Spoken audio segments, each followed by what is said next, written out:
Oi, pessoal.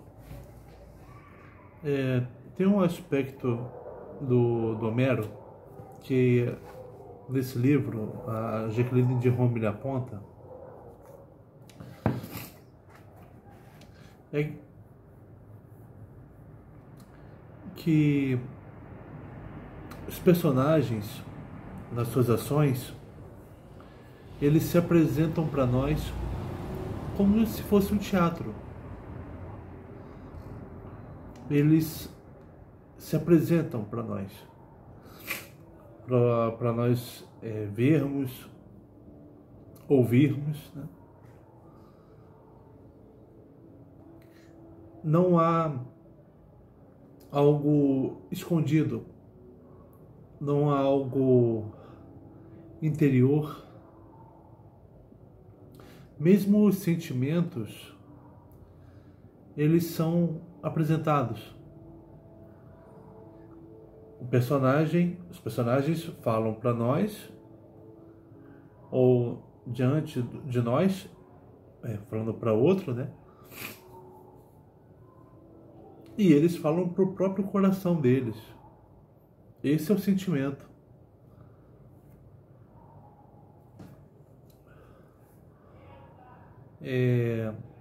Tudo é apresentado para nós de forma, então, na linguagem do Homero, uma linguagem tão simples, direta. Você não tem um narrador falando o que um personagem diz, o que um personagem fala. Você tem os personagens, você tem a ação deles se apresentando imediatamente para nós. Isso é muito interessante, né? Se nós compararmos com os nossos personagens, o que a gente entende por personagem, que é aquele ou o herói, né? Aquele que faz as ações, mas que também tem conflitos, tem dramas interiores que escapam do que nós vemos. Os personagens do Homero têm a ver com uma concepção de verdade que eles tinham, que era a aletheia, né? Aquilo que foi desencoberto, né?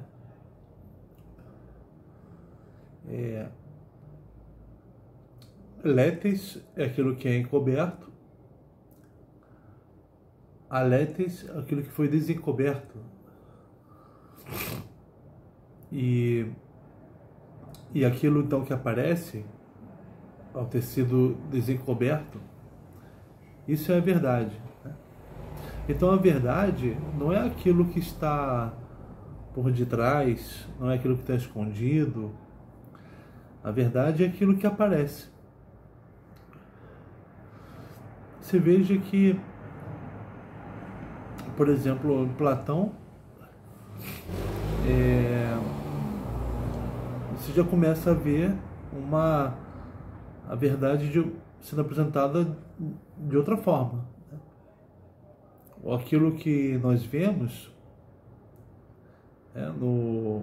corriqueiramente, com os olhos sensíveis, não são aquilo que é. Aquilo que é aquilo que só alguns poucos conseguem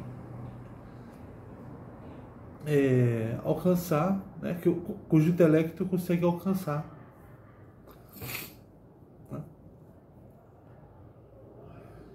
Mas aqui no Homero,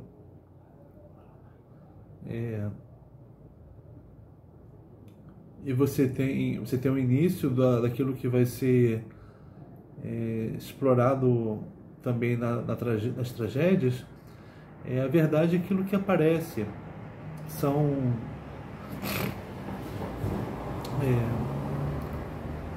as circunstâncias e os homens inseridos nas circunstâncias, e as ações dos homens são feitas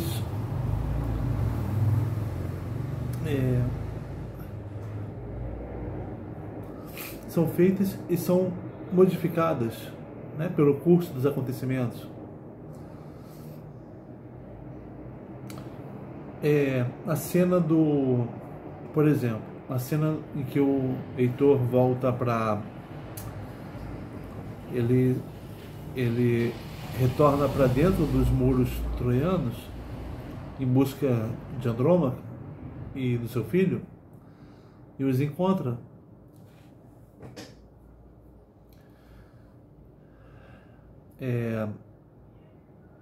Ela diz que ele vai perder a vida, vai deixá-la sem marido, escravizada, vai deixar o filho dela sem pai e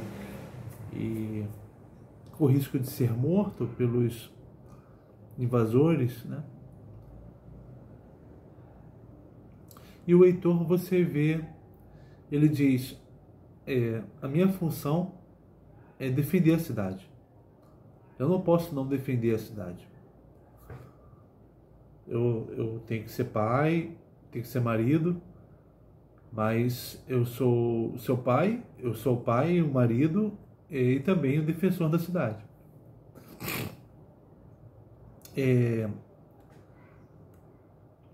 O ponto da Andrômaca é objetivo, o ponto do Heitor é objetivo. O espanto que o neném, o Astyanax, tem ao ver o elmo do Heitor, a cara dele de choro, né? Por ver aquele terrível elmo. É uma reação objetiva, né? Por causa da visão do elmo. Então os personagens, eles reagem aos acontecimentos de forma imediata, né? Não há espaço para uma análise, para dúvida. Não há dúvidas. Há simplesmente a ação. Não há nem a certeza, né? Porque a certeza seria sair da dúvida, né? Não, há simplesmente a ação. Há a necessidade objetiva, que também é a necessidade objetiva que é suficiente para empurrar a ação.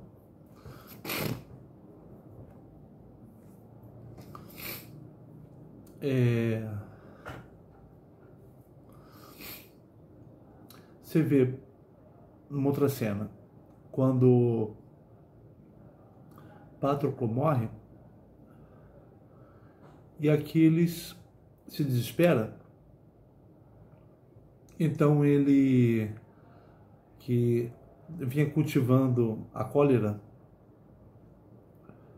ele passa a simplesmente querer se vingar de quem matou o Patroclo.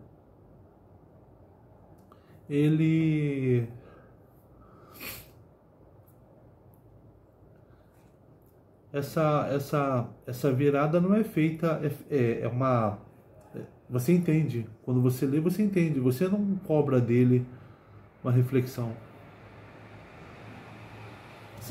Aquiles talvez seja o personagem que melhor mostra que, por ser o principal personagem da Ilíada, os acontecimentos mudam ele imediatamente. Então ele é uma expressão desse homem que totalmente objetivado, né? Não é subjetivado, não é interiorizado. O Odisseu pode ser mais interiorizado do que o Aquiles. Antes, quando estão se preparando para lutar, os aqueus, o Odisseu sugere que os soldados se alimentem primeiro, né?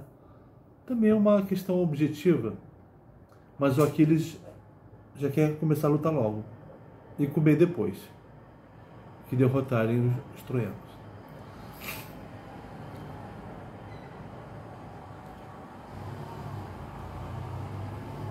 Então esse é um aspecto interessante da forma como o homem é abordado como aquilo que existe para ser visto, que é a forma como o grego vivia, entendia, né? Ele existia para ser visto no espaço público, e o espaço privado dele não era escondido do espaço público, né? Os comportamentos eram todos públicos, e os deuses não eram escondidos. Os deuses eram, como o Walter Otto diz, né?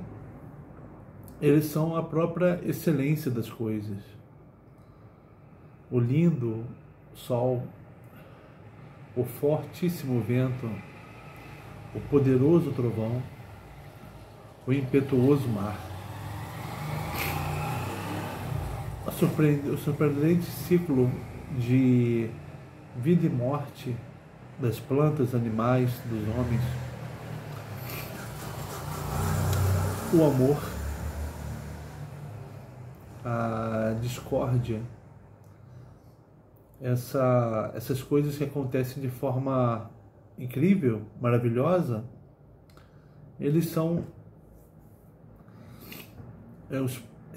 o próprio aparecer dos deuses, né?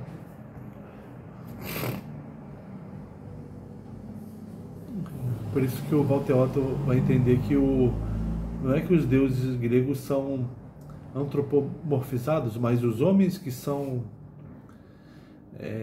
vistos de forma, são divinizados, né? Porque eles são vistos de forma maravilhosa, né?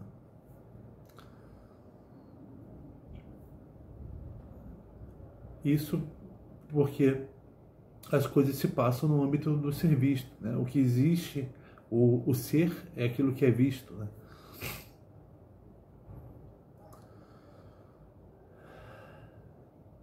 Tá bom? Então a gente volta no próximo vídeo.